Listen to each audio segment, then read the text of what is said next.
just after 10 o'clock on October the 6th.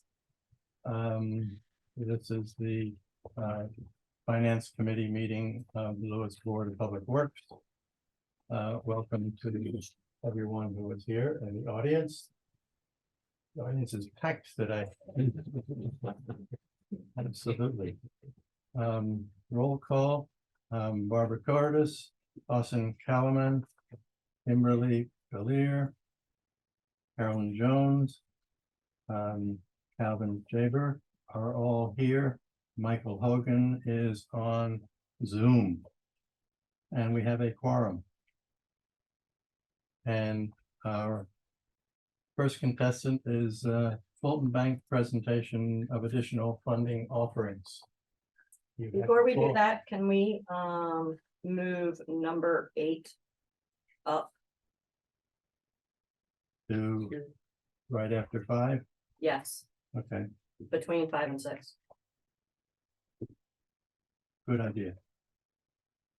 because they all kind of relate to each other. Good, thank you. Okay. Hi, I'm Sharon Pearson. I think I know everybody or mostly everybody in the room. I'm your local commercial relationship manager with Fulton Bank. And thank you again for having us. It's kind of a little bit of a follow-up and summary of some services that we have discussed with you in the past. Kim was nice enough to put us on the agenda, and thank you for that. Be more than happy to, once we go through this, to answer any questions.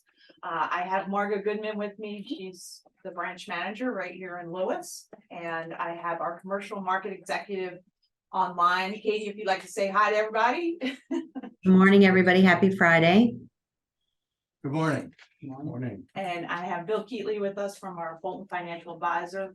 And I'm going to actually start with him and go through that, and then we can go through some questions and some other. Did you bring any money? We have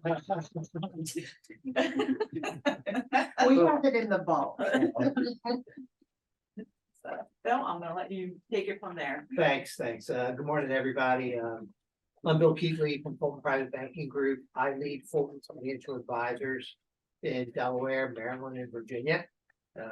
I'm a Sussex County guy. I live over in Bridgeville. Happy to say that. Been here for more than a handful of years, but I've been driving up and down the Delmarva Peninsula for about 35. So for those of you I haven't met before, really nice to meet you. For those that have, great to see you again. So by way of background, for those who haven't been privy or present in some of our previous meetings, it makes sense for us to do a quick background. Reason being is it's incredulously challenging to review the 3 different services that I'm charged with discussing with you in a matter of 15 or 20 minutes. Taking into consideration the first time we discussed these items, it took us about 2.5 hours. So I'm going to be as brief as I can and touching on topics and touching on pricing. And then hopefully we can have some sort of dialogue and figure out how it is that we'd like to move this thing forward. So I'll go to the background.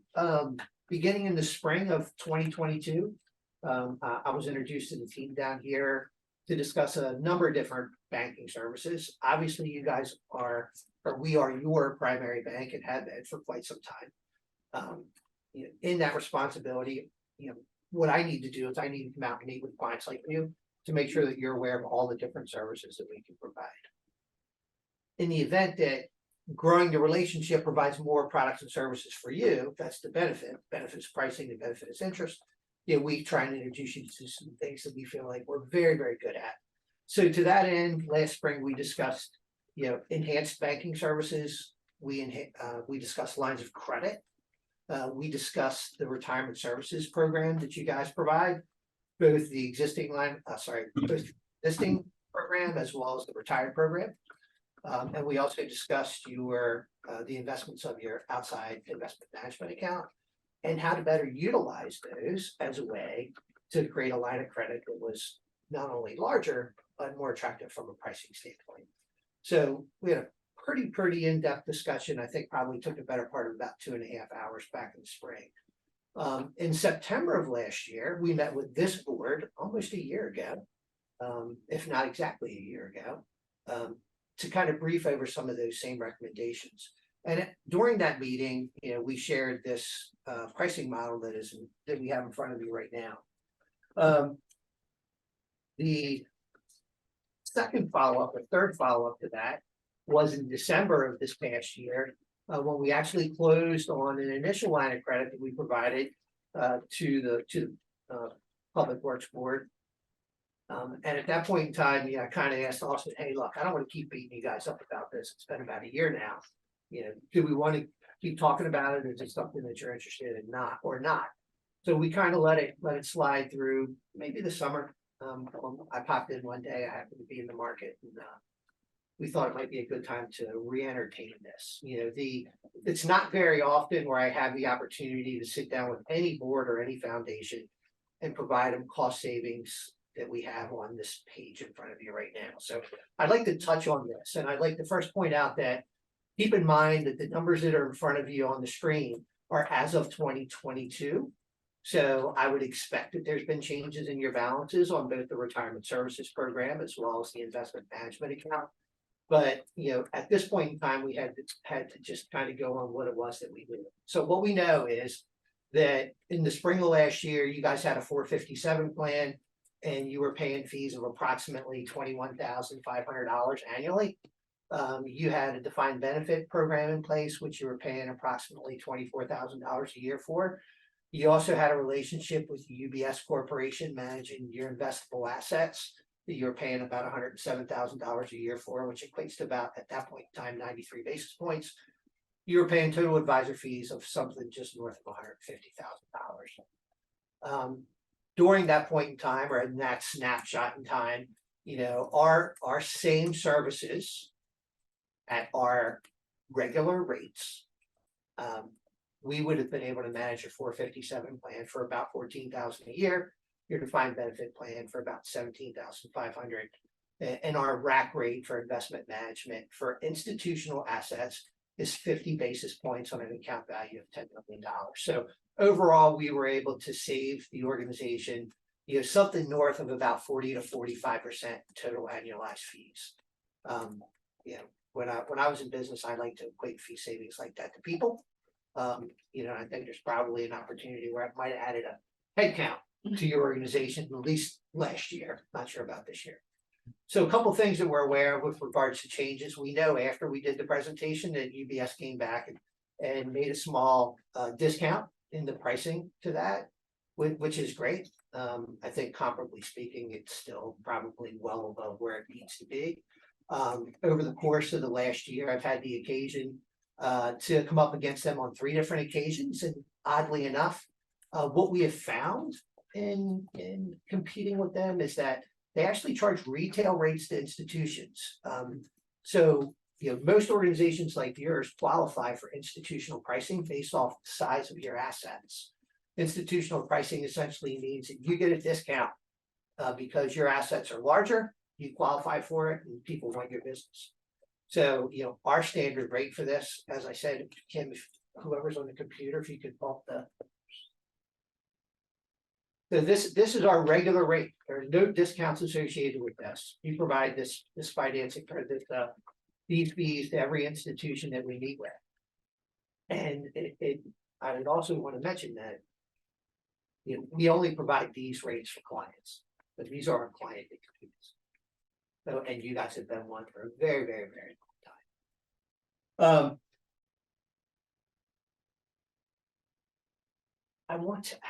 I got past the page. So we talked about fees. It's probably important for those of you who don't know us very well to talk about who we are in this kind of space. So I'm going to ask you to go back to page 2, please.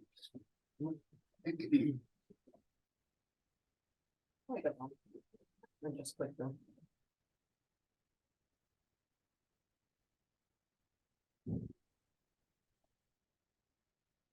There we go. So for those of you who aren't familiar with us, we've been around for, simply put, a very, very long time. We've had trust powers for over 100 years. What that means is we've managed, family wealth for farmers and mechanics in the state of Pennsylvania for over 100 years.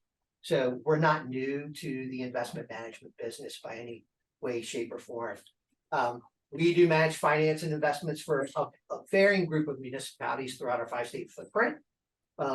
Various government entities, municipal organizations, nonprofits, lots of fire companies, school districts, corporations, and of course, individual wealth.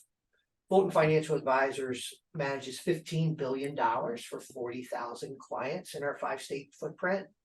Our nonprofit and institutional services group manages 250 relationships to the tune of just over $1 billion. This is kind of like the market where you would fall into for your investment management account. We manage $350 million for 50 municipal entities throughout our 5-state footprint specifically. And in the retirement services space, we manage about $160 million for municipal entities, retirement services programs. Again, the second part of where we might be able to help you out. The last part of this is really kind of, and again, I hate to make it sound so brief, but I'm trying to honor your commitment from a timing perspective. I want to talk about some summary bullet points. So thank you. We'll hit that last part. So, obviously we Fulton Financial Advisors, that is, we're a wholly owned subsidiary of Fulton Corporation. At one of the meetings, I recall somebody, having some concerns about tying banking business to investment management business. I would offer that we're no different than Bank of America, who has Merrill Lynch, that we're no different than Morgan Stanley, who works with Chase Bank, other than the fact that our name sounds very similar to our parent corporation. So we act on the same premise. What makes us different from a standard brokerage or investment management model? That's our process. We are a true fiduciary advisor. So in your circumstance specifically, I'll use Nationwide, for example. Your Nationwide program has nationwide funds inside of that. Nationwide and other insurance companies, are historically expensive. There's a reason why. Insurance companies do a lot of startup plans, and what they do is they lock organizations in by offering something that a lot of larger organizations won't offer. And the byproduct of that is the more years that you're associated with it, your expenses continue to increase as the assets get larger and larger. So that's one of the reasons why, from a competitive standpoint, organizations like ours, who only do retirement services plans north of $1 million, can come in and be very competitive from a pricing standpoint. We don't have all those insurance costs associated with the management of those larger businesses. The second piece of that is we are what's known as a bundled service provider. So right now, the way that your program is set up, you have a separate record keeper, you have a separate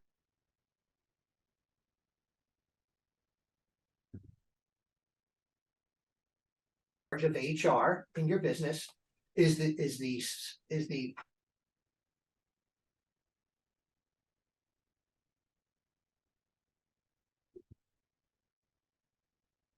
we try and make things simple and efficient for the customers that we offer this service to. You have a single point of contact. So you would have a relationship manager who works only with retirement services, and that person would be assigned to both the organization and its respective participants. So that person's responsible for education, that person's responsible for the management of the plan. And if you or anybody inside the organization has questions, that's your direct point of contact. I actually brought that person down to meet this board in September of last year, or at least the management team in spring of last year. So that person face to face is here as you want them to be. So it's a very, very good way of going to market. I've been selling retirement services plans and other financial services since the 80s, and I can tell you that there's nothing more efficient than having somebody who can build a plan for you. It's customized for you. It's not off the shelf, right? So we work with our clients to deliver what it is exactly they're looking to build and deliver for their staff, right? So it starts with that, and then we kind of back into it. From an investment management standpoint, it's critical to understand, again, from a differences standpoint, we work with the organizations that partner with us in helping them to devise their investment policy statement based off what the goals of the organization are. So it's not as simple as saying, I got a whole lot of money, what am I going to do to, and how am I going to invest it? We work with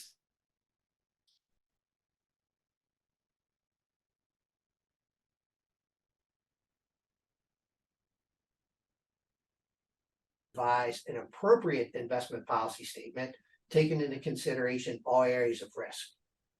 Once that's done, then we come up with investment solutions that match those needs. But I'm not saying that's the way it's happening or not happening right now. I can only tell you the way that we do it, and I found over the years that clients like the fact that we put their goals first, and then kind of back into what that looks like after the fact. I think it's a very critical thing that makes us different. From the standpoint of price, I recall somebody making mention in one of the meetings, well, cheaper is not necessarily better, and I 100% agree. Cheaper is not necessarily better, but better is better, and it's a heck of a lot better when it's cheaper. So the simple, from a comparison standpoint, we're coming to the table with more products, more services. We're enhancing your existing relationship by providing these other things to you. I think we've already gone to the fact from an interest rate standpoint on the most recent deposits, did we not kind of step up? Proactively, yeah. So we proactively kind of stepped up on the interest rate on some of the cash that you've got with us today. I think that's important. We're trying to, obviously, we want to make sure we get the point across to you. We are very interested in working with you and getting all your business. I would ask this board two different things. First thing I would ask you to consider, not to answer at this minute, certainly to consider, do you have a very good understanding around the services that you're getting for the fees that you're paying in your retirement services program and in your investment management account? And do you understand the potential benefit by being able to bring it over to us and tie it to your line of credit? And again, I want to shine a light on the fact that, if you don't trust us, who would you trust? We are your primary bank. And we've been that for a really, really long time.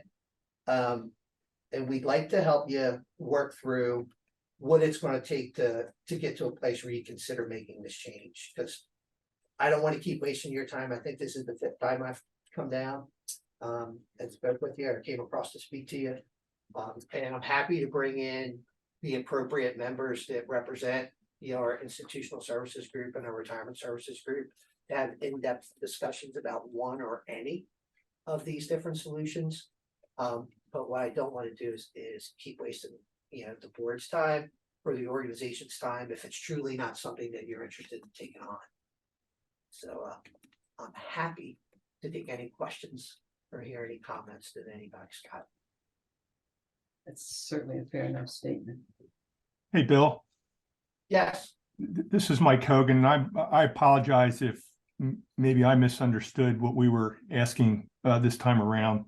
I think we only had a small window here, and the board is currently working through funding opportunities, funding strategies for upcoming capital expenditures, and trying to think through things like how much comes out of rates, how much comes out of the muni market, how much comes from bank lending, and so on and so forth. This is more of a holistic relationship discussion you're having, but I was hoping, at least from my own standpoint, to understand the lending capacity, the things that Fulton looks at for organizations like the Board of Public Works. I don't know that we have enough time left to cover that. Kim, what was the time slot for Fulton? It was supposed to be 20 minutes. Okay. I can defer your question to Katie if nobody around the table has any other questions or comments about what I had already shared. I'm gonna roll. Yeah. And I can be brief. Happy to answer any questions, specific questions you have around funding needs. I know you guys have been considering municipal lending opportunities and so forth. We are in that space and are happy to talk to you about upcoming projects that you may have. We would love to look at any projects that you're considering in terms of how we can be helpful in those, whether it's bank lending, whether it's helping you to navigate a bond transaction. We are very much active in the municipal space, both in Delaware. We have over 100 municipal deposit accounts, and across the company, we have over 600 municipal clients across our 5-state footprint in the deposit and loan area and space. So I'm happy to answer any questions. We got a heads up that there was maybe some questions around municipal lending specifically. So I'd rather try to answer questions, particularly Mike, if you have questions or if you want to connect with me offline, I'm happy to chat with you about it specifically. Yeah, thanks, Katie. I think I'm only speaking for myself, but I think with the time frame we have, probably another discussion just around this would be important. But municipal lending is just one variation. Regular bank lending is another variation. Obviously, you can structure debt in a way that the bank itself could take on the debt. So I'm just kind of curious about how you guys think about that, how you think about the lending capacity of the borrowing capacity of the organization, how you evaluate whether a bank loan versus a muni versus, you guys, I assume you guys are not investment banking, trying to create a municipal bond and syndicate it or send it out. You're probably buying the bond yourself. That's correct. So it'd be good to understand the capacity of Fulton to support and lend to the Board of Public Works and in whatever avenues to support this capital spending. But I think we're unfortunately out of time here to have that kind of discussion. Well, I'm certainly available at your request. I can come to another finance committee meeting and we can talk about that, or I'm happy to have an offline conversation with anybody and everybody about that, because we can certainly talk about both our capacity, which is fairly extensive, as well as when we would say, hey, you might want to really consider a bond transaction, which we may buy, versus a traditional bank transaction. Size and scope matters. Is it construction matters? How cost or how expense driven you are. Bond transactions can be quite much more expensive than a traditional bank deal. And we, at the end of the day, are cash flow lenders. So if we can sort of identify that there's a source of repayment for the loan, that's how we're making our credit decisions. We are not necessarily collateral lenders. I hope that helps in that very quick statement. Yeah. Thank you, Katie.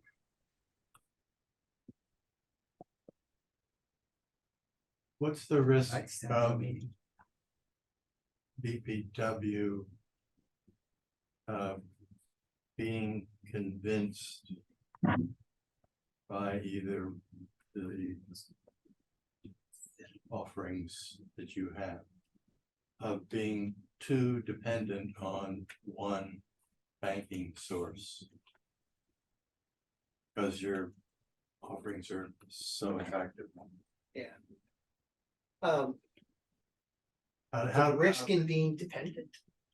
Well, I think the first thing is taking into consideration what we do on the financial advisor side is completely separate than what we do on the banking side. I think the question is probably almost better answered in saying, why does this make sense to do it? What's attractive about it? I can't point to any one specific risk. It's a standard in our industry anymore, quite frankly. The larger relationship that a client has, the more attractive rates are, the more attractive fees are, the more attractive everything is. It's based on the relationship that clients have. And we found some very unique ways. We only offer these sorts of programs to people that are existing banking clients. So allows us to be very laser focused on delivery for those organizations that choose to employ it. So not everybody necessarily fits the space. It just so happens you guys do. And and other groups up and down the state like you enjoy working with them. So that's probably the best way I can say it. I don't know what the risk would be. Thank you. Sure. Anyone else? No, I like where Mike's coming from personally, and I think probably set up a separate meeting as I was talking to Austin with Katie. Awesome. Yeah, and I'm certainly happy to come in person at any time. I spend a lot of time in Sussex County. It just didn't work schedules wise today for me to be with you in person. But I'm happy to come specifically to talk about the upcoming capital project plans and opportunities that we would see to provide support and value in those. Thanks. Sure. Thank you all for your time. Thank you very much for coming here for presenting. Again. Thanks. Thank you all. Have a Take great care. day. Yeah. Thank you. For your dreams. Doing that sort of thing. Are you doing Nice. Thank you. You guys enjoy your weekend. You too. You should probably give me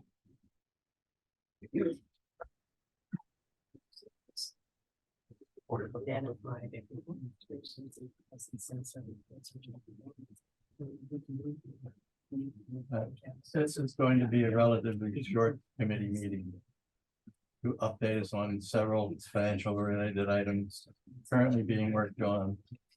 In support of a goal, our general manager, Austin Calaman, outlined in a recent email to one of the prospective financial organizations. We are leading in a new area of the BPW, which comes with a necessity to ensure that we have correct framework and policies in place to be successful. And the we are the staff, board, and committees of the BPW. And so let's start with Kim and debt coverage ratio. So there's quite a few policies that we should really have in place. This is one of them. Our recent borrowing from the state has a required debt coverage ratio in it. And every time we do a cost of service study, debt coverage ratio is discussed as well. When we do the when we do the cost of service study, we always shoot for a 1.25. So I am suggesting that we start doing this policy. And here is our history of our debt service coverage ratio. This is based on fiscal year 23 audit financial statements. So that's the one that just got approved. This is our formula to find our debt coverage ratio is our net income or loss. You add back in depreciation and interest expense, and you divide by our annual debt payments. We only have borrowing and water and wastewater. So that's why you don't see electric and stormwater up there. As a whole, really the audited financial statements, great. As we come into this current year for our budget and our approved funding for the two projects for water, which was the water tower and the canal crossing. This is worst case scenario. If we get all of those funds this year, we would still be at a 1.51. Overall, we'll be at 2.1 and our wastewater drops below to 1.07. This are, we have a loss showing for this year because the previous year we had a lot of money coming in from developers. So after that, plus our increased expenses and sludge hauling and the contract operations? Yep. It's bringing us down quite a bit here. I haven't had an opportunity to see it. I just saw this morning, so. Mhm. So. Takes me a while to hook up with this. I know you're verbalizing it, and that's very good. You don't have it in writing on here. You need to follow your. Why don't you go through the wastewater for me again? You have a negative 288. So we actually have a bottom line loss Mhm. from our income statement from our budget for this Okay. year. Mhm. We're adding back in our depreciation Okay, because that is not a cash transaction, and we're adding back in the interest expense, which is in the denominator. thank you. I have a really basic question Okay, because I'm not a finance person. For debt ratio is higher, better, or is higher, worse? Better. so yeah, so Okay. a one means that you're just covering your expenses and your debt with the revenues coming in. Okay, thanks. Yes.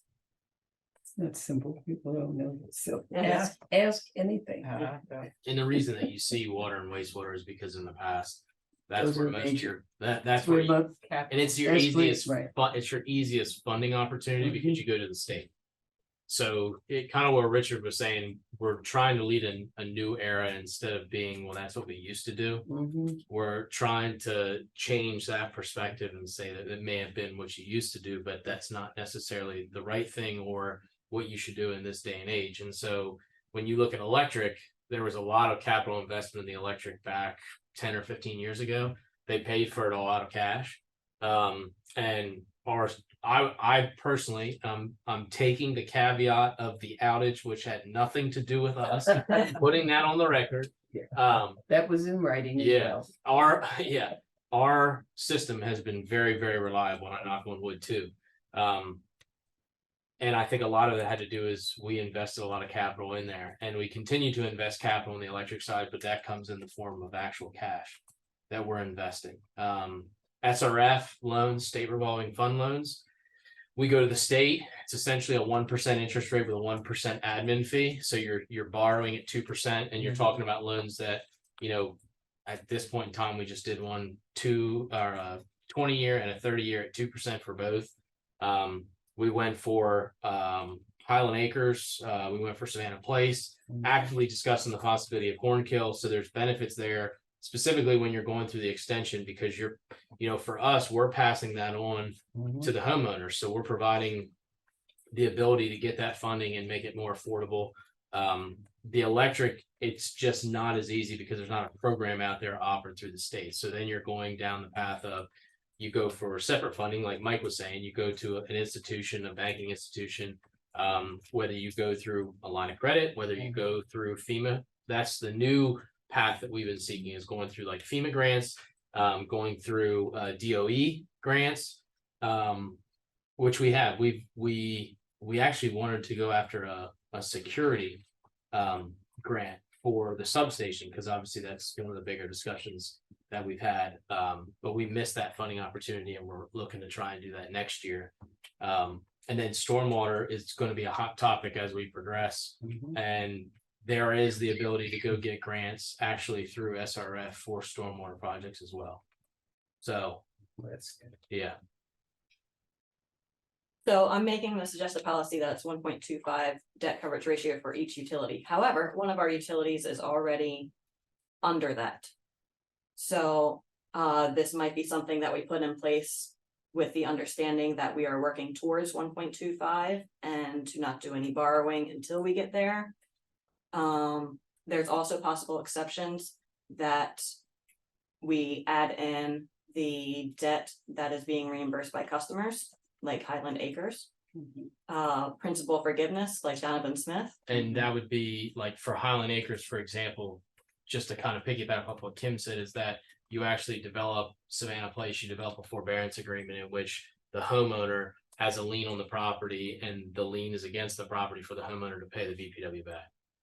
And whoever buys them incurs that. Correct. That's important. Yeah. And if we're doing draw loans, that the current loans in place are paid off before the new loans are fully drawn upon, that we make full payments. And even with the exceptions, we do not want to go below a 1.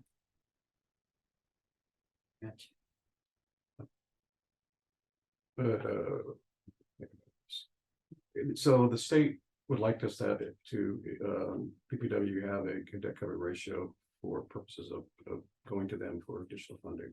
Yes, of 1.2. Okay, but it's the entity is just doing the funding, or we're doing the request is BPW.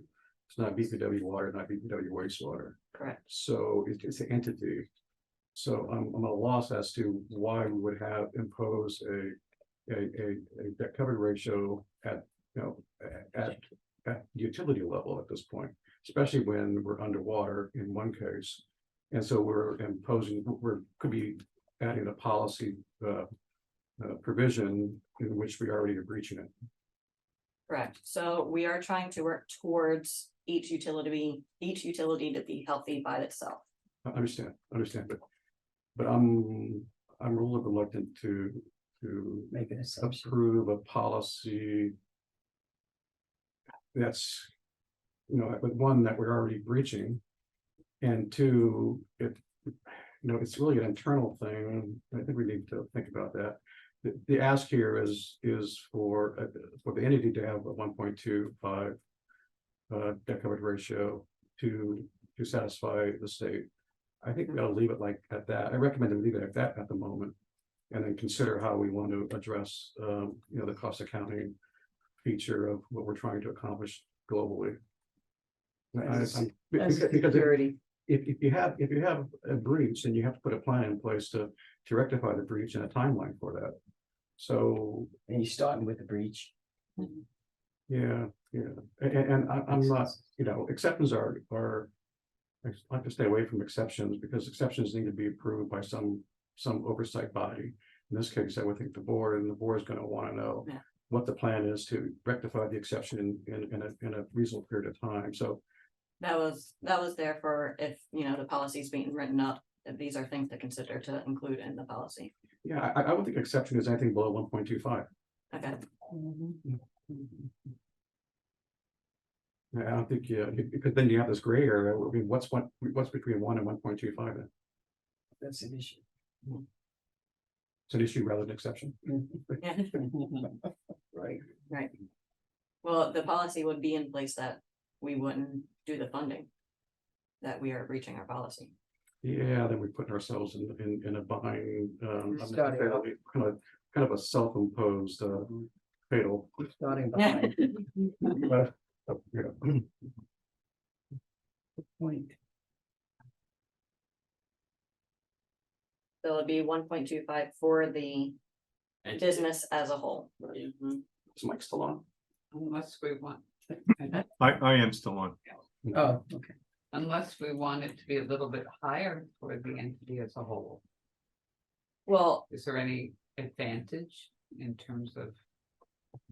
The state was 1.2. yes, You said, Yeah. and we're doing 1.25, yes. We brought up a little. so we're a little bit higher.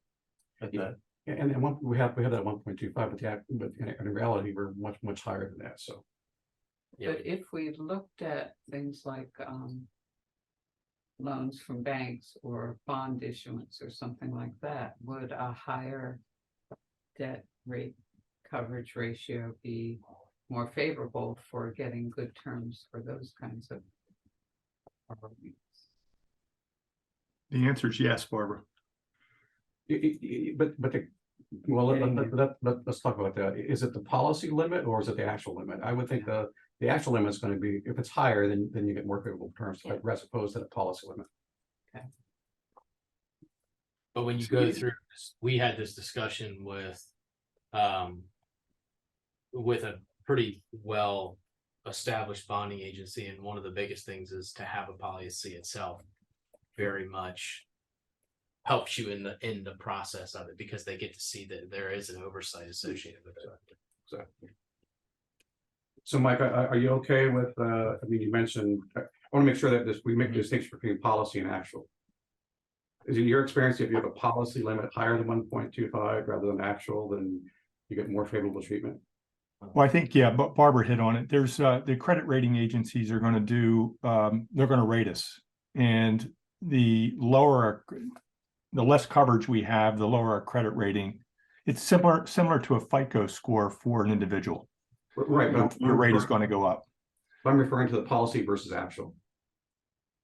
Yeah, so I believe that the credit rating agency is going to look at Board of Public Works as a total entity, not as individual utilities. I like to say higher than 1.25. So I would But recommend this keep is, that. this is a floor of 1.25. Right. That we're not gonna go below that. Yeah, no, I understand that. What was that again? It's not gonna go floor lower of than 1.25. Right. But I If also we're recommend above it, keep it at that's fine. 1.25 from Yeah. from a policy perspective.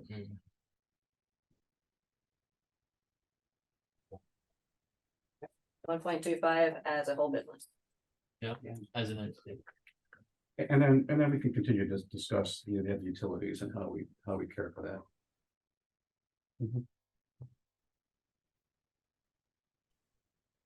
this would have been a nice question for Fulton as well, but I believe Fulton would treat us as an entity, not as an individual utility. Right. Well, I'm not sure they can go after to the individual utilities from a legal perspective. They're gonna go after BPW. But all of our books are separated, like our budget and everything, so they'll be able to calculate it, it's just that. But that's just from Yeah. a county perspective. Yep. That's all. And internally, we can move, the fungible dollars, we can move them around. All right, the next, Reserve fund? no, for asset. Oh, that's it, yeah. So we have a pretty sizable asset list.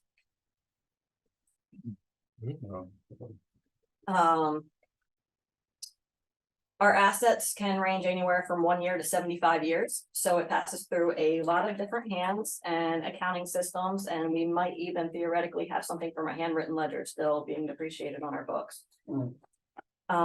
With that comes some issues. And that is something I'd like to start addressing. Anything with book value 0 that I cannot identify that we still have, I would like to write that off. You're saying that just eliminating from the books as an asset. Yes.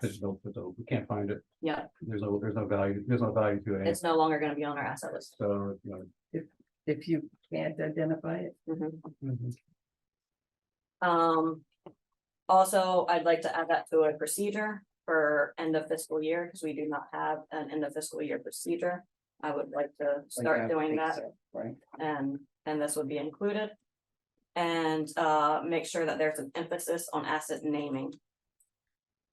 Like, mains and access doesn't tell me much. No, Okay. specifics. You Yeah. just talking about specifics. Yeah. Mhm.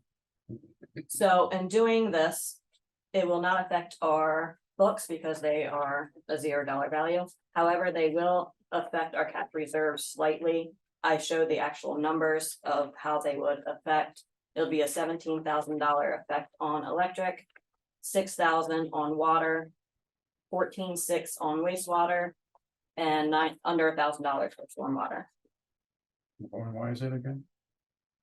Well, that goes into our cash reserve policy that we have a line of 2% of historical costs.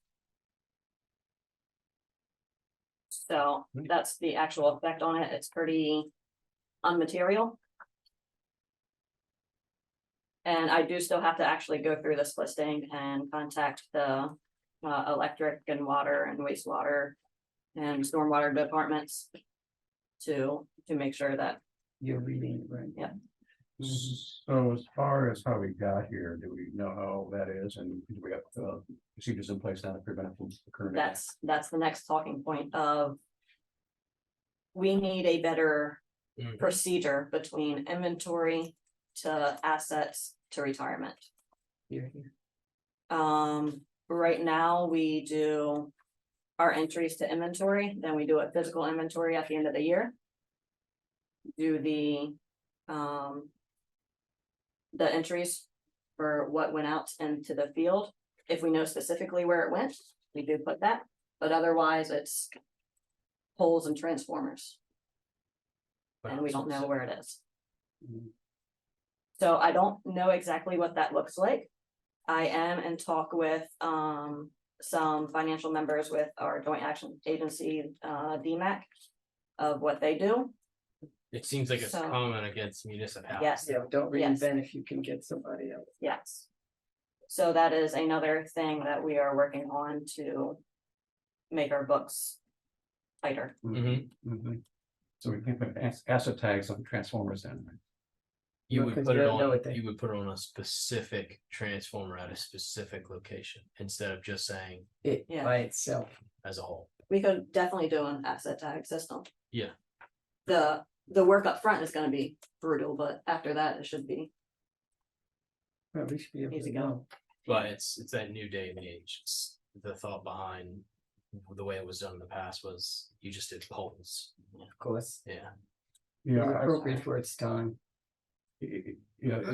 Asset tags are commonplace, right? I mean, in businesses, so they can track their assets. As far as BPW is concerned, is it considered like too small or not? I mean, I don't know. what's the feeling generally about putting asset tags on chairs, computers and. Well, I think tables. that brings up the point of, do you create an asset tag over a certain threshold? Mm. Like a Oh, pump, of right? course, a Yeah, dollar. so you would do like 2,500, or you can just do, Our current policy is 5,000 I and was 1 gonna year say, you useful put life. it, okay. yes. Well, you put an asset tag on things that you depreciate, right? I mean, with asset tag expense. But you're right now, the way that you're doing it is that you're not physically tagging anything, you're just attributing it to transformer. Right. Not knowing where the transformer is. Right, exactly. Mm. So those tags we see on telephone poles, you're saying those are asset tags and those are the only ones we have? Is that? And it's that or just identification numbers. that Yeah, I would say actually that's tie back. identification. But I was thinking if you replace a transformer with another transformer. Yeah. I mean, you gotta be able to see if there's any value left on the old transformer that you're gonna get rid of and take the loss if there's any value on it versus having no system at all, and someone goes out there and just changes transformers. Yeah, right. One for the old for a new, and Yeah. then what do you You do? don't know what you have versus. Well, then you might even start to amortize both of them. Oh, Yes, Well, and what we've been doing is that when we get there's a threshold, and it depends on area too, because if there's a lot more saltwater influence, mhm, meaning, in the beach side, mhm. we'll actually, and what we do is we keep track of the ones that are more susceptible, and we actually have them rebuilt instead, because your warranty on a rebuilt transformer is greater than on a brand new transformer. So what we'll do is we'll have a new one in stock, but before it gets to the point where that transformer is essentially needed to be replaced, we'll go ahead and put the new one where the old one was. We'll send the old one out, get refurbished, and then the refurbished one goes back into stock and is essentially a brand new. Internals are completely new. Sometimes they'll fix the externals, the actual lid itself, and then you get 2 to 3 year warranty on that Yeah, transformer, because you refurbish it.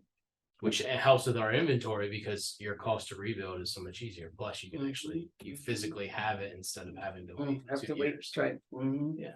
Just so Mhm. curious, how do you account for the life of the current book value and then the incremental It gets messy too. value? It gets messy. Mhm. Because that's a one-off, because it's not typical. You can't pull a valve out of the ground for the water system and rebuild it. I think when you do that, you just have a reasonable. Yeah. Policy in place or procedure, and you can justify it.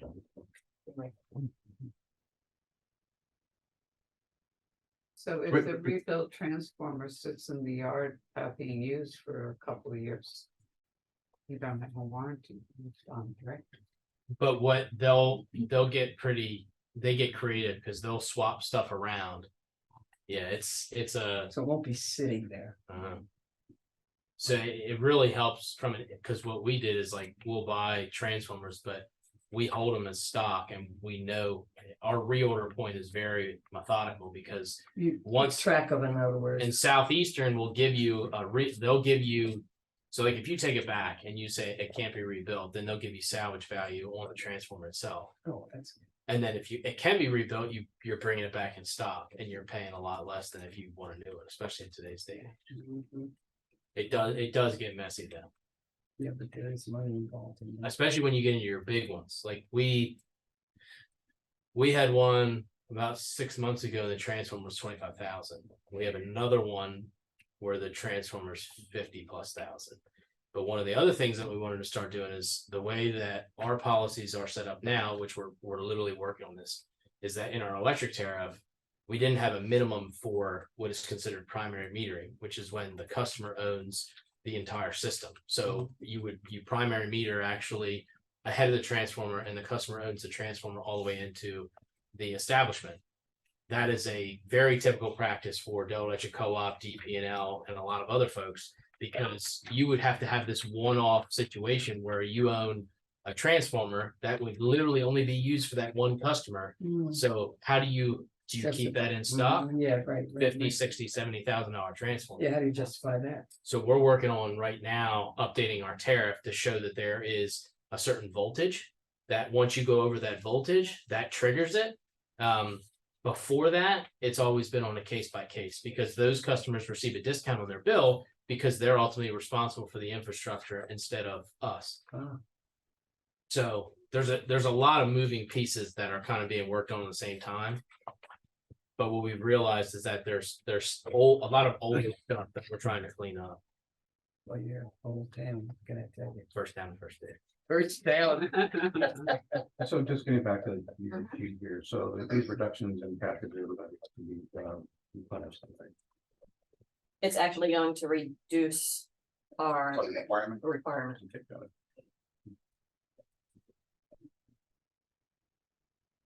Was Rand actually supposed to finish one?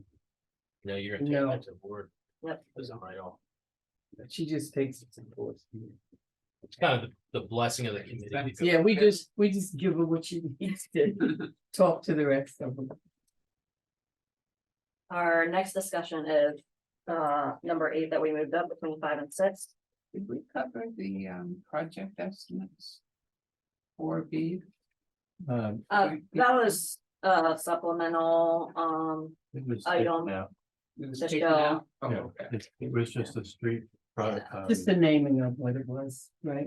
yeah, I mean, It it was was. project it was that we just- should be listing of working what on it is. Yeah. that was Yeah, what it was. Yeah. that would affect our Yeah. coverage ratio. Mhm. Okay. Who are you going reserve? Yes, Okay. so in your packet, you're looking for this guy. Okay, hold on.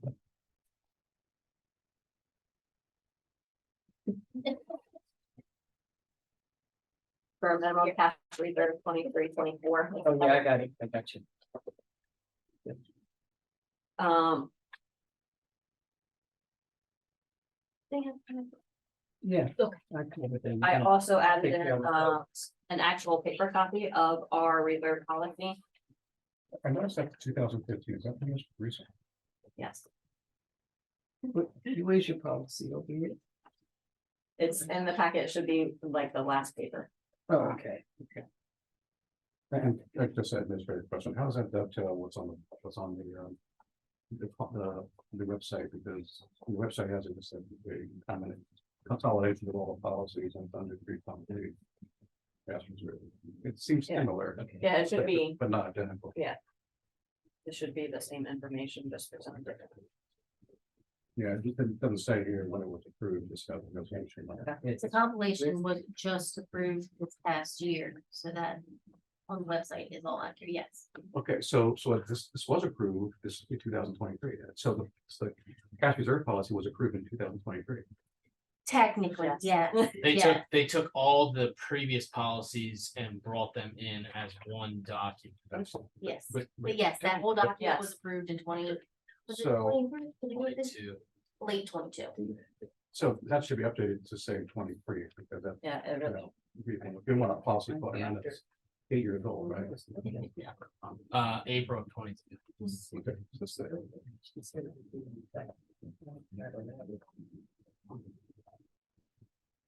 Listen.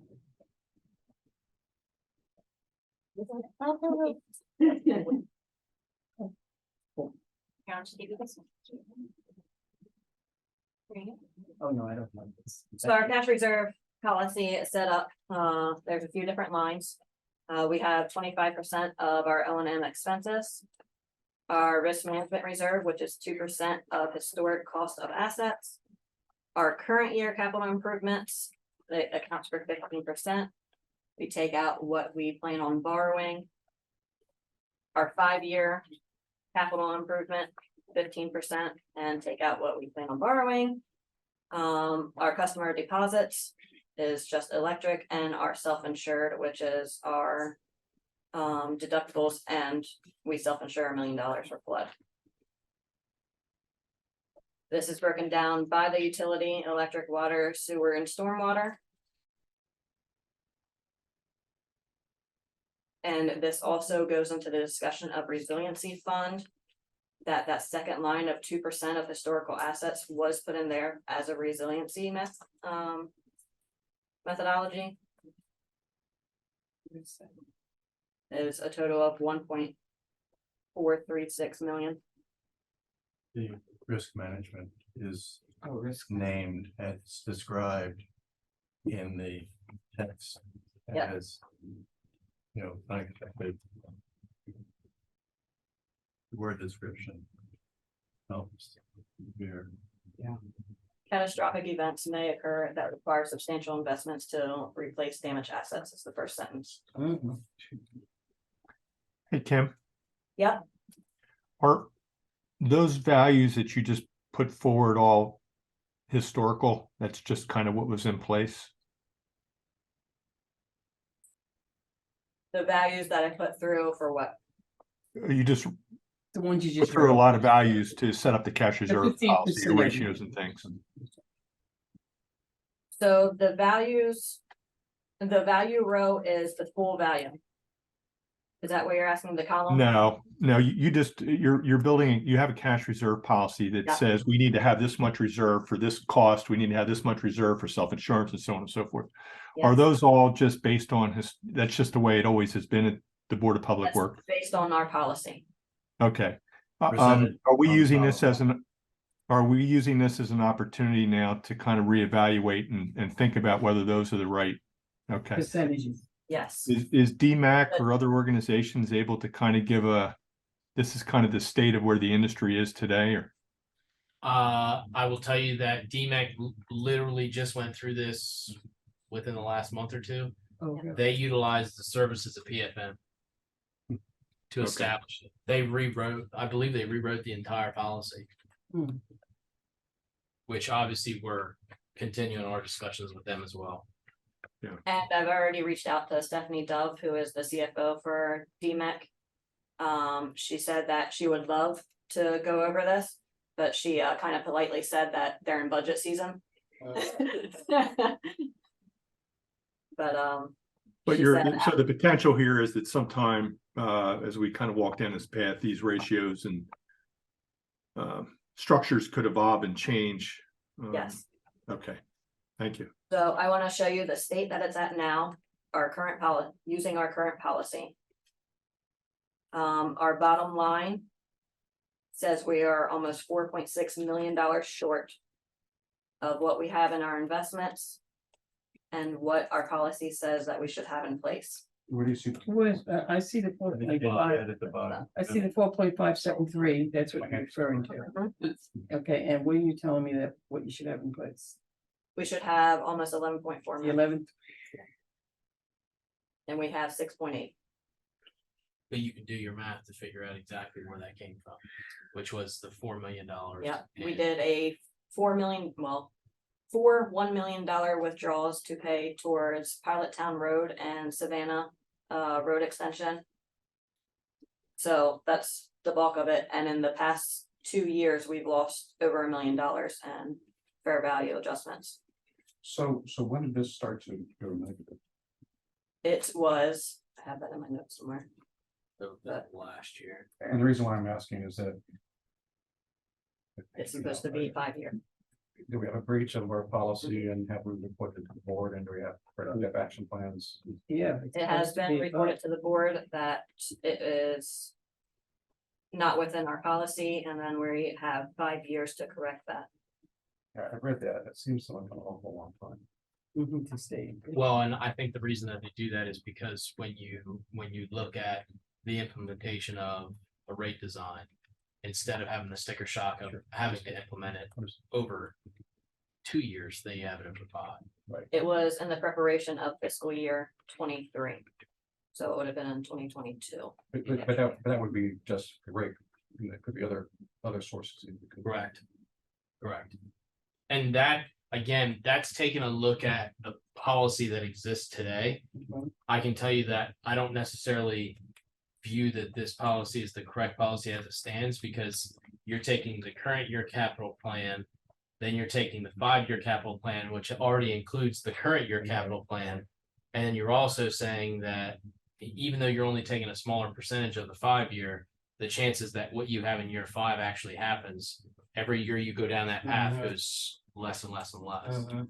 So is it safe to say that, given the date of this policy, it seems to be consistent with when we have in 2023, it's 8 years old and needs to be reworked completely? You are One would right say on that. that. Yeah. One would say, One would say that. And we are so not only are we actively in a cost of service study in which this is being discussed, but we also are actively engaged with PFM, who has done this for other munis and also for our joint action agency to see what that service looks like from a cost standpoint to us to receive an updated cash reserve policy, but to look at the organization as a whole, since they assist with the bonding mechanisms, like going and getting the bonding.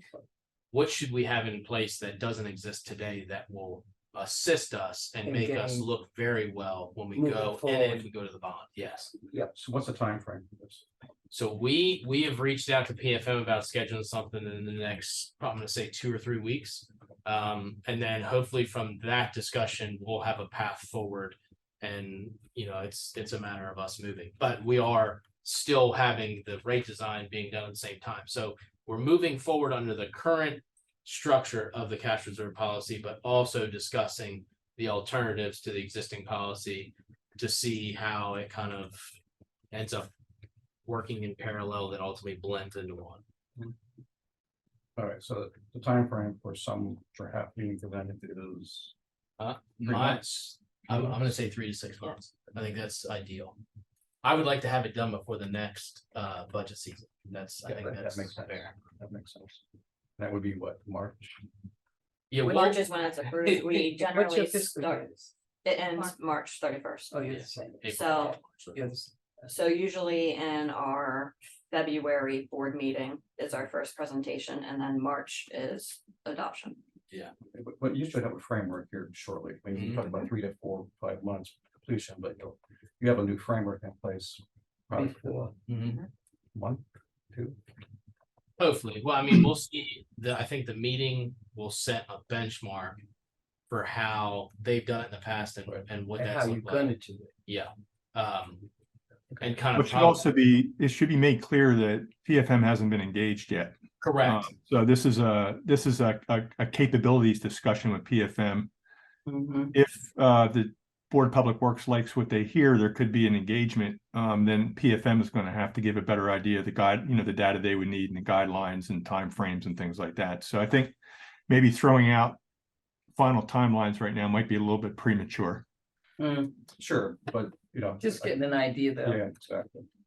And helping the staff here help move the PFM along. Mhm. And clearly the timeframe is probably next budget, right? But Yes. I mean, that's kind of drop dead date. Yep. Come alive, Dave. And that goes into our discussions about a resiliency fund. That we have a line in the cash reserve policy that is to be used for resiliency. Is that enough? Should we have a different policy? What would that policy look like? What does it go towards? Yeah, that raises all kinds of questions. Purpose of the fund. Yep. Who benefits from the fund? Who's a party getting? We're trying to be resilient here. Is it their customers or is it BPW or is it, I don't know. BPW is trying to get resilient so Sell. that as far as customers, they feel as little impact as possible. And then If I'm understanding your question. Yeah, I guess I see this as a blank piece of paper at this point.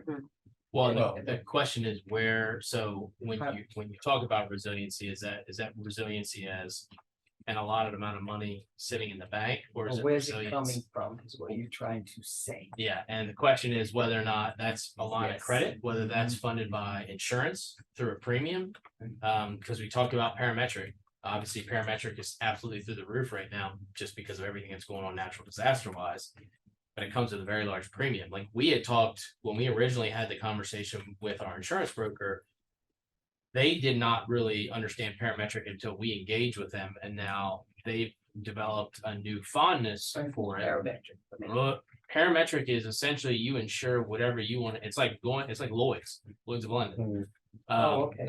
What they do is you set a threshold, right? So if you were to say you want to set your insurance policy that when the water level reaches this height on these buildings, you get paid out. not a portion, you get paid out. So when we originally were discussing it, we threw out the idea of doing, I think it was what, 18 million?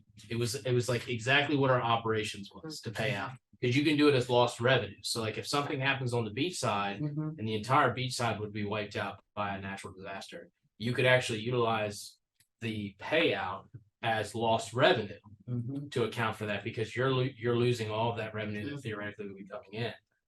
The premium on that policy is disgusting. Yep, Yeah. yep, It is Yep, disgusting. yep. And so then you started backing down, it's like, okay, when does it become amenable? And that's at like the 3 to 5 million. Well, then the question is, would you rather fund that through I a got line you. of credit, which it's not costing you anything until you use it? Or do you want that as cash?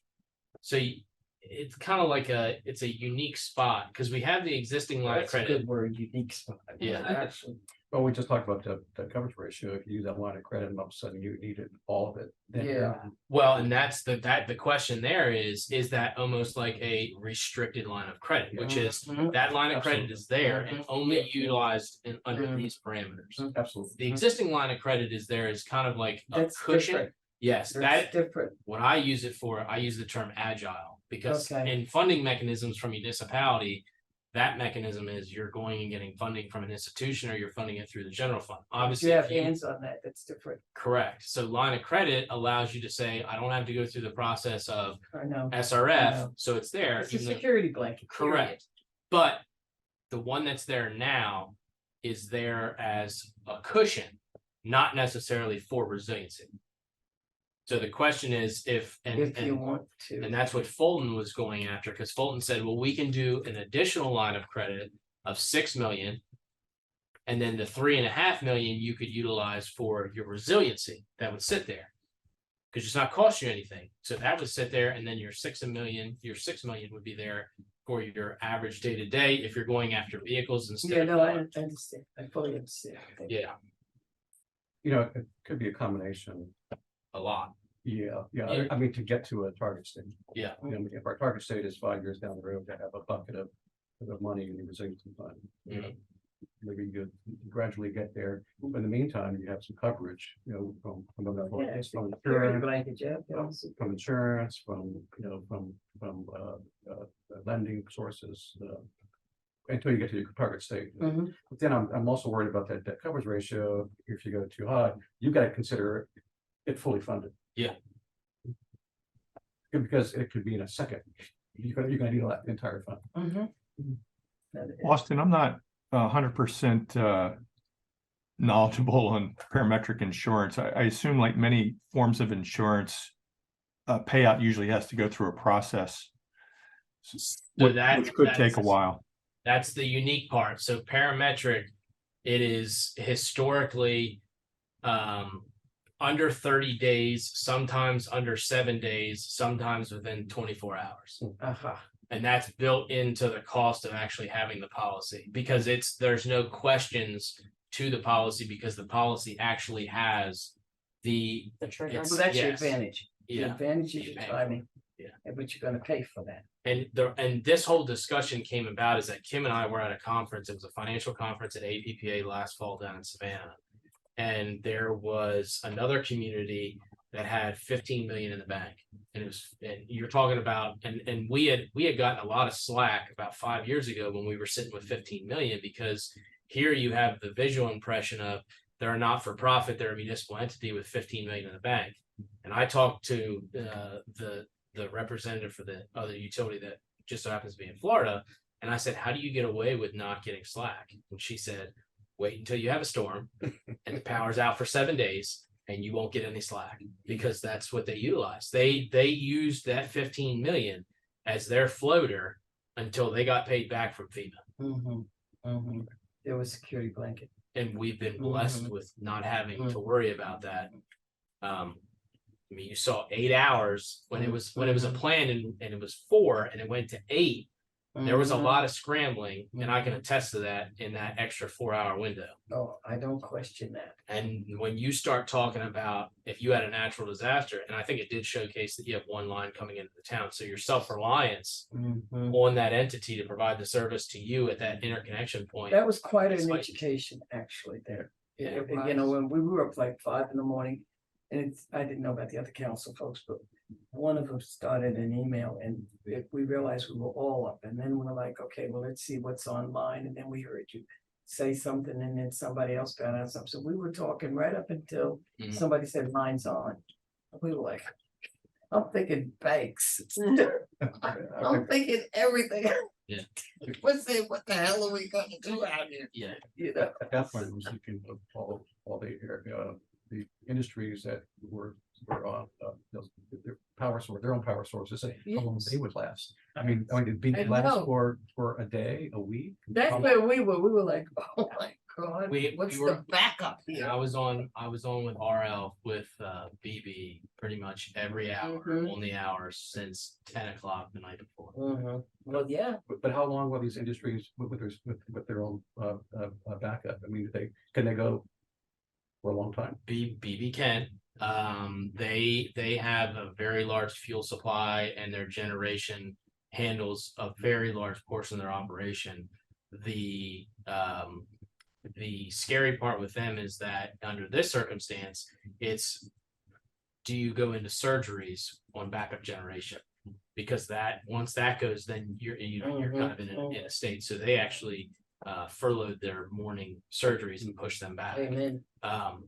Then you go into, so like I was on with Harbor Healthcare Mhm. because of their backup Mhm. generation. Mhm. And it's great because we're getting ready to go into this tabletop next Yes. week. And I think it leads into that discussion because even Verizon and AT&T, their cell towers, what's their backup generation? Is it only 8 hours of fuel? If it's 8 hours of fuel, they ran out.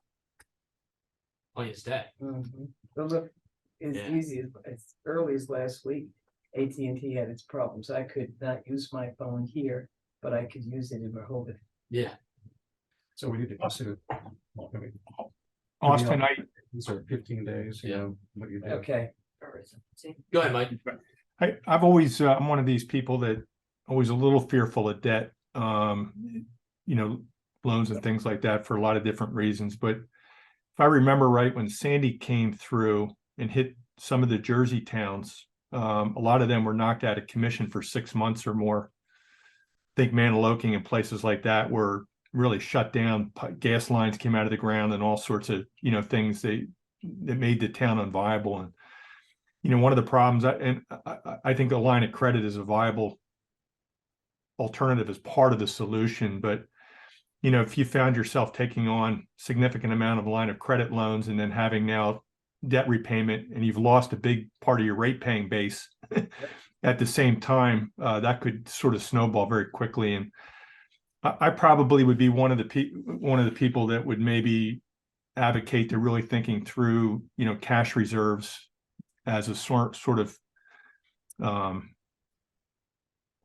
of a setting assets aside before the fact to try to make sure that when a disaster comes, you have some capital to rely on very quickly. Most of those cash reserves that there are money markets and things can be liquidated in a day. So you have cash very quickly, but you also don't have that pressure that if the town is knocked out for multiple months and your operating cash flows get devastated, you're not left trying to make payments as well on top of everything else that's going on. So these are just maybe PFM can kind of help us think through that, what proportion should be cash reserves versus insurance versus, other sources.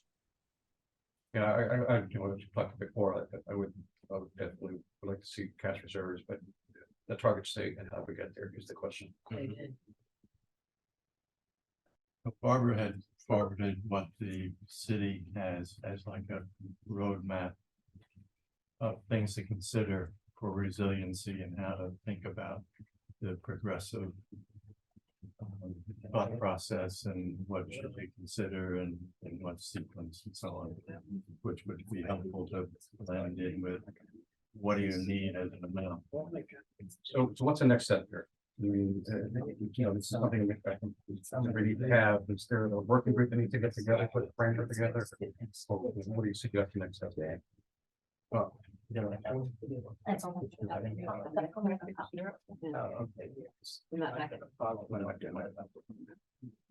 To be double house.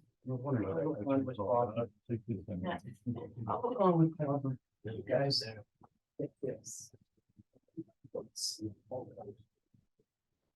This stuff I just cut and pasted from the those executive committee on resiliency report. Well, you make this a little bigger. Well, I did. It's not one of mine, see? I mean, it's funny, I can see with my glasses on, I can't see them. Yeah.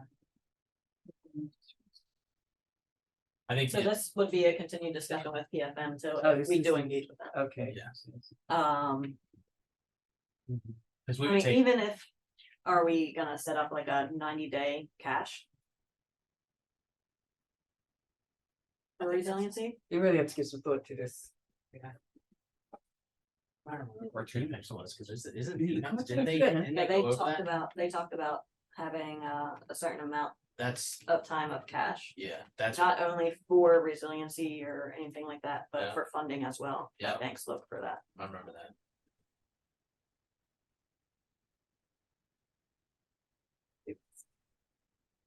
To show you how ignorant Yeah. I thought. When we were talking about cash reserves, I thought that these were all kind of risk-based. And so when Richard raised the issue of a resiliency fund, I thought, oh, what could we spend? How would we raise a resiliency fund? And what could we spend it How on? about And getting them? I didn't realize it was already in there. It's very And I was basic. We need thinking to of get crazy some ideas resiliency. like, maybe we could pay for cross connection stuff to the homeowner, what do you call them, valves? Like For vacuum stops or- breakers and stuff like that. Yeah, maybe we could, Dual checks. yeah.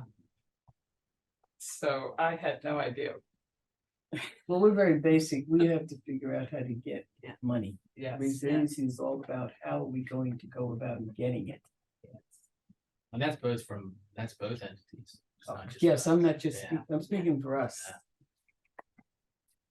These reserve funds are very important for the financial health of the organization. We're talking about resiliency right now, but there's a lot of capital expenditures that are coming down the line, and reserve funds are a way to hold assets in preparation for those.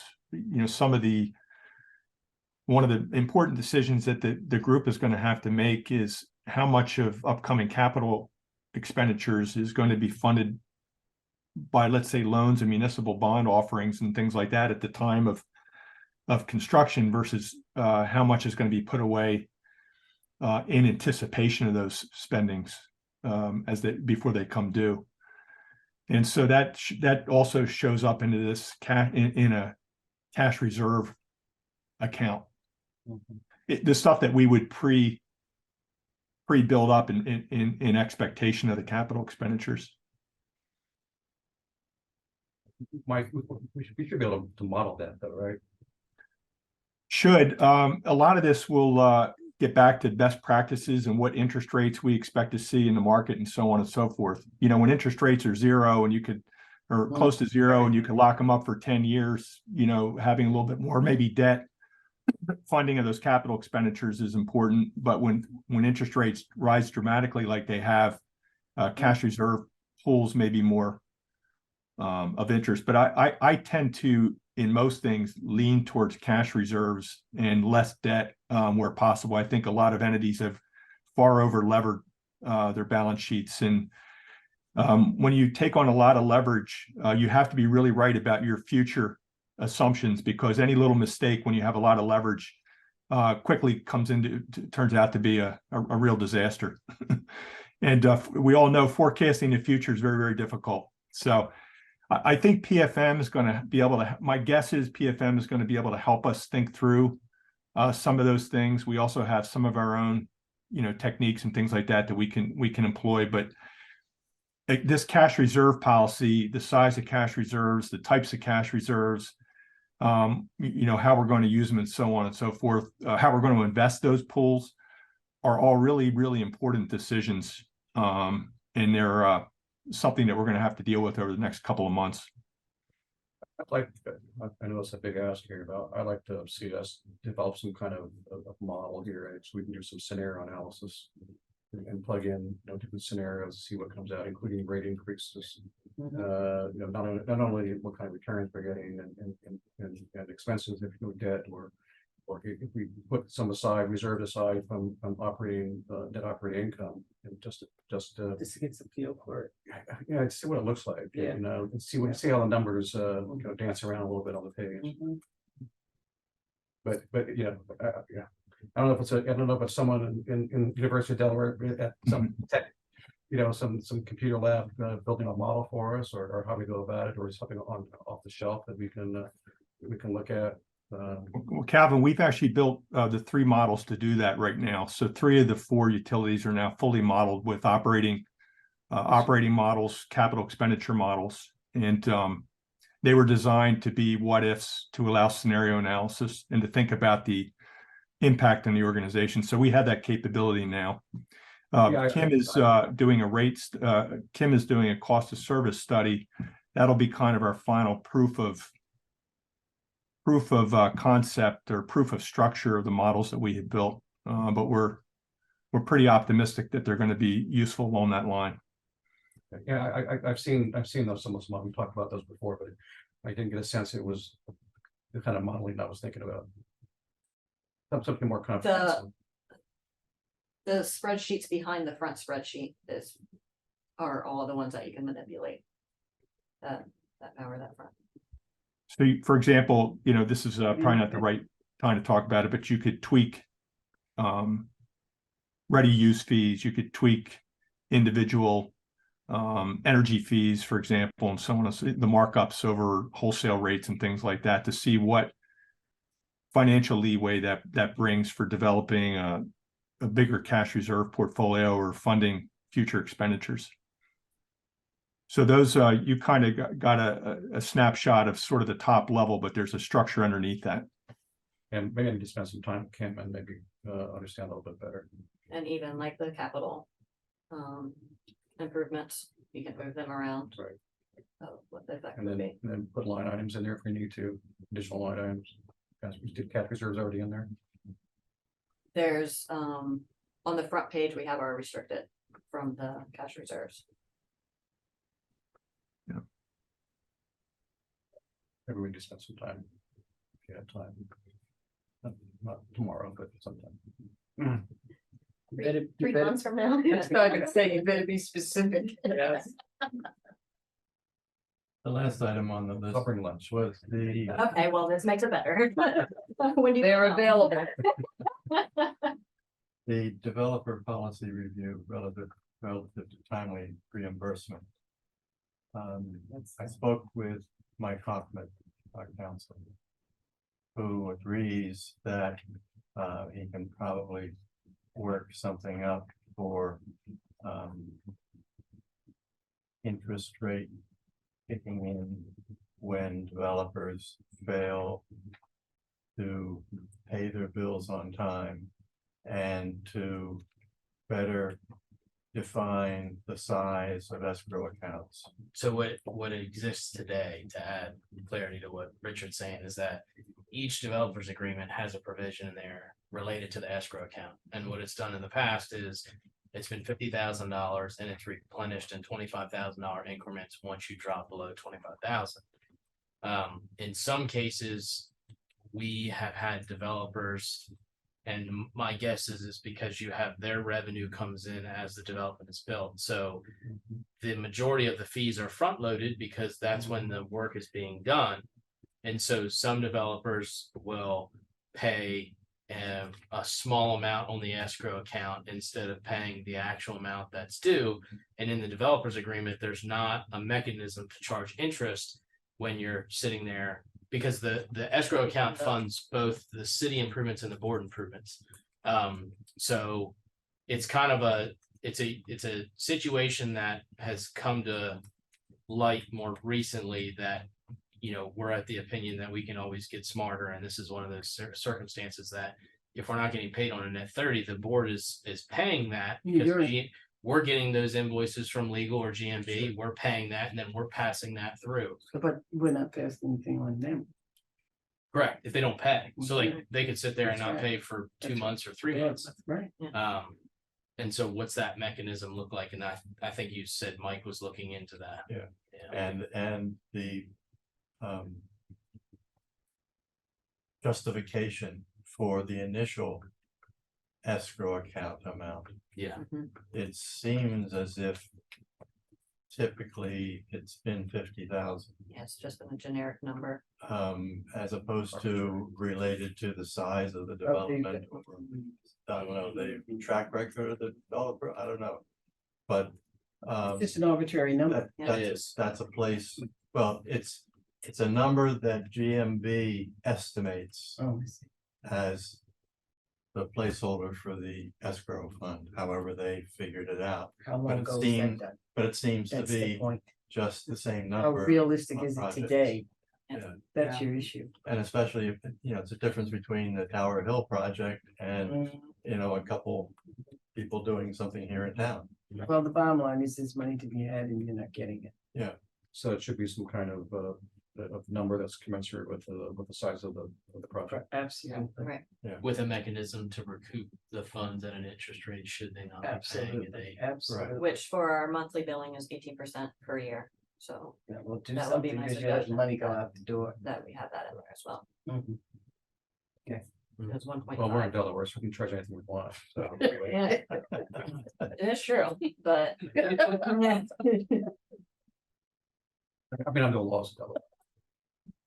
There's no, I'm not, is it 18% of that? I don't know. It's. So It's a anyway, thought. Mike is. Credit is card willing charge to of 830. Work on that. I'm like, wow. Well, I think Wrong I card, get buddy. someone's attention. I don't Yeah. carry interest for that reason. Yeah. I just use it. It's all in payroll. And now they slapped on another charge. And I just get that from the rewards to play that one, so Yeah. what the hell? But it'll be the escrow, a larger escrow interest rate. And he's looking into if there's any legal action that we can take. Right, right. Well, that sounds absolutely right. From my So an perspective. encouragement to pay your bills on time. Yes, No different than anyone else. Like lien the property. yeah. Hey, Austin. Yeah. I kind of am thinking back to when you described the process to come up with that escrow account to start with. And I can't remember what you said, but was there a tendency to underestimate the escrow or the costs that were ultimately needed? So the way that it's currently done is that you would have GMB would provide an estimate based off an hourly rate, and they put in there specifically that this is an estimate, we want to bill it hourly. The issue is that then you get into this whole discussion of, okay, so if something comes up outside the scope of the project, could be board, could be city, and they're working on that, then they could potentially blow that out of the water. So then it could be, and it's project related, because there's certain projects that have no issues, there's certain projects that have a lot of issues. If we get the estimate from GMB, do you do 50% of the original estimate? Is really what it comes down to. Figuring that if you do 50% and you have 25% replenishment, you could potentially have 2 replenishments to match what the project would be. So if it's $150,000, you have an original amount of 75,000, and your replenishment would be 37.5. So that in a perfect world, you would have 2 replenishments before. I guess that sort of raises a question: are the original cost estimates typically running too low, or are the developers not doing once they get their original escrow in, are they not doing their follow-up payments? Is it the structure of the payment, or is it the estimate of the cost? Both. Yeah, both are an issue. Both. And things happen, in larger projects. I mean, a lot of people, when you're building a home or something, you come up with an estimate and then you add another 30% or 25% on for contingencies. Is that, is that a possibility? Or is that not, if it's only 1 out of every 20, developments, if this becomes an issue, that might be hard to sustain, but if it seems to be coming up over and over again. That's right to change it. Mhm. Yeah, to add a contingency percentage to the escrow requirement. Yeah, right by your lawyer. Yeah, I just don't know how frequent this is. Is this 1 in 20 or is this 18 Everybody. and 20? 1 in Yeah, 5? really. Some of our developers are great, and then other ones are not as timely.